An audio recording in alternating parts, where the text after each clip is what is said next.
Hi, I am Mark Breyer. Welcome to Café com Teacher Breyer. Aqui você encontra dicas e conteúdo de língua inglesa e aprende ou rever gramática, vocabulário, pronúncia e tantos outros elementos do inglês de forma descontraída e sem complicações. Bem, o tema deste vídeo é Verb there to be, present tense, ou seja, o verbo haver no presente. Este é um tema muito importante e que muitos falantes de português brasileiro demoram a entender porque confundem o uso do verbo ter com o uso do verbo haver em inglês. Apesar de ser um conteúdo básico no aprendizado de língua inglesa, há muitos falantes que têm esse problema. Primeiramente, apresento o verb there to be no presente. There to be é igual a haver. Affirmative. There is é usado para sentenças com o sujeito no singular e na forma afirmativa, enquanto there are é usado para sentenças com o sujeito no plural e também na forma afirmativa. Exemplos.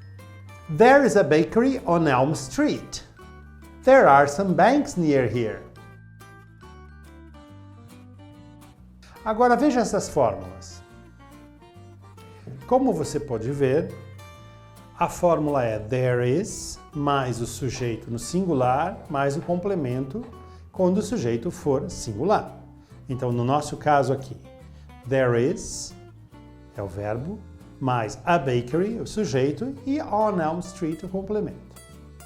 There is a bakery on Elm Street. Agora, a fórmula para o sujeito no plural é there are mais o sujeito no plural mais o complemento, sendo que o there are é o verbo para o sujeito no plural, no nosso caso, some banks, o sujeito, e near here, o complemento da frase. There are some banks near here. Se eu quiser formar uma sentença na forma negativa, terei que utilizar o advérbio not. Então ficaria assim.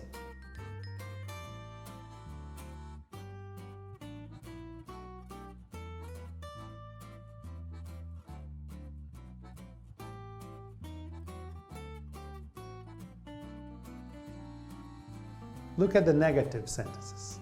Por exemplo, there isn't a hospital in this area. Sujeito no singular. E there aren't any parking lots around here. Sujeito no plural. A fórmula para sujeito no singular, there is, mais not, mais sujeito no singular, mais complemento. There isn't, there is not, a hospital, sujeito, in this area, complemento. There isn't a hospital in this area. Se o sujeito for no plural, como que vai ser? There are, mais not, mais sujeito no plural, mais complemento. É muito simples. There aren't, verbo haver, no plural, any parking lots, sujeito da sentença, e around here, o complemento. There aren't any parking lots around here. E se eu quiser formar uma sentença na forma interrogativa, terei que inverter a ordem dos elementos que constituem o verbo. Veja a forma interrogativa. Se for singular, is there. Se for sujeito plural, are there. Veja esses exemplos. Is there a cafe near here? Are there any restaurants on this street? Fórmula para sujeito no singular, is there, mais sujeito no singular, mais o complemento. Is there, o verbo, a café, sujeito, near here, complemento. Nosso exemplo, is there a cafe near here? Quando o sujeito está no plural, começa com are there, o verbo, mais any restaurants, o sujeito, e mais o complemento. Por exemplo, on this street. Ou seja, are there any restaurants on this street? Em resumo, veja o que segue na tela.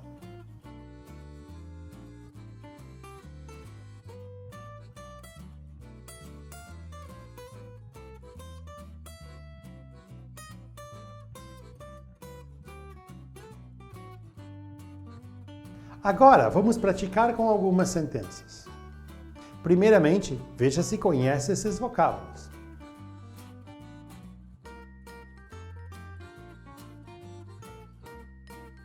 There is a hair salon on the corner of Washington Avenue and First Street.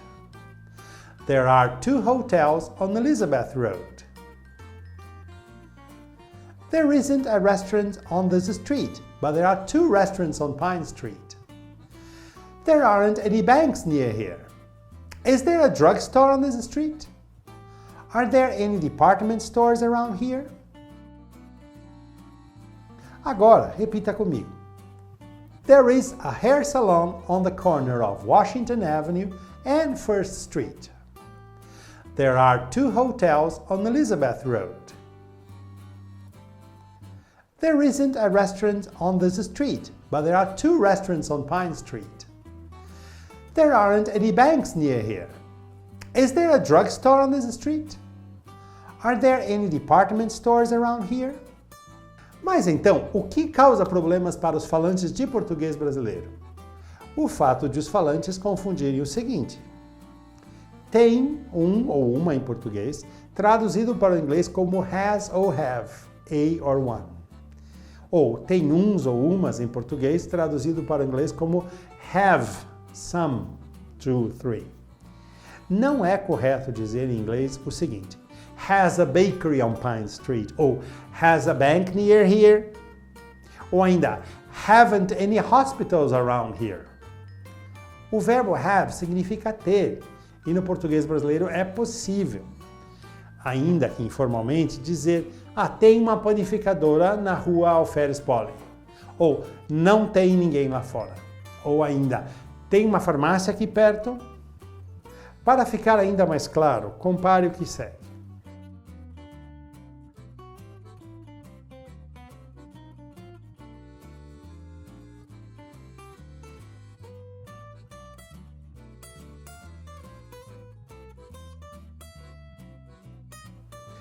I have a house on the beach. There is a beautiful house near here. There aren't any restaurants around here. Quando eu digo I have a house on the beach, eu estou usando o verbo ter e o sujeito vem antes do verbo. I have a house on the beach. Quando eu digo there is a beautiful house near here, eu estou dizendo que há uma casa linda. E veja que primeiro veio o verbo e depois veio o sujeito. Ou uma frase negativa. There aren't any restaurants around here. Ou seja, eu estou usando novamente o verbo haver e o sujeito vem depois do verbo. Bem, nosso vídeo chegou ao fim. No próximo vídeo eu vou falar as formas interrogativa e negativa dos verbos no presente. Então não deixe de curtir e assistir a mais um Café com Teacher Brian. E não esqueça, esse conteúdo está disponível no site e, claro, aqui no canal do YouTube.